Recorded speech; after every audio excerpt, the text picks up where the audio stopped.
So you're on Amazon, you're in the shopping cart, you're ready to check out, you notice, hey, I've got some points.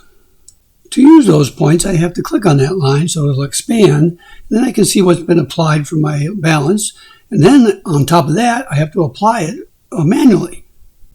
Then I have to watch and it'll update, and there it is, applied to that particular purchase. Well, it seems sort of tedious, doesn't it? So what if there was a better way?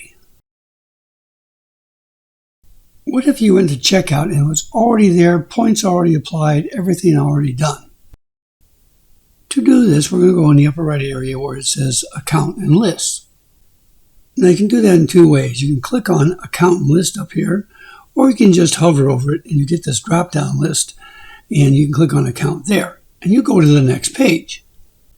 Now there's a lot of things to do here, but you want to go to the Your Payments box and click on it, and once you go there and click on it, you'll be sent to the payment page where you can see all your credit cards.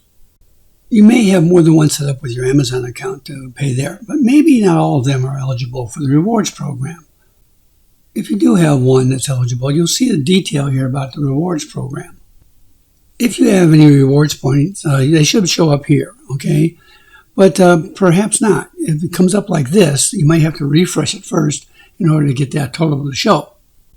In either case, you just come down here and click on your rewards account to go take a look at the next screen. Here you'll see your Amazon card, and by the way, there's other ones that are eligible. You just click on the arrows to take a look at them. So once your card is selected, just go up here to the little drop down and click on it, and you'll see the details about the program.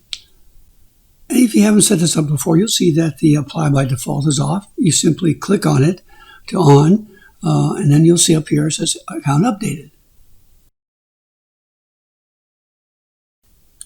So to test it out, we're going to make a purchase. I've selected this wall switch. And so we go over here and click on the usual Add to Cart. And when you come into your cart, you'll see the normal stuff. And we're going to go ahead and go to Checkout. And when you get to Checkout, what you'll see is the points have already been applied, as indicated on the left and in the order summary on the right. Then, of course, the only thing left to do is go ahead and click on the Place Your Order up here in the top right. Now, of course, you can do all this on mobile as well. You simply go to the main page and you click on the little icon down here at the bottom. You should arrive at your welcome page. And on here, you're going to click on Your Account, of all things. From there, you're going to scroll down to get to your payment section and then click on Your Amazon Credit Cards. When you click on that, you should find your card that you have enrolled in the program. And again, then you click on it. And there you'll find your setting to automatically apply your points during checkout. Hey, if you found this video helpful, don't forget to like the video. And if you want to see more, don't forget to subscribe. You can also follow me on Facebook and Twitter. The links are in the description of this video.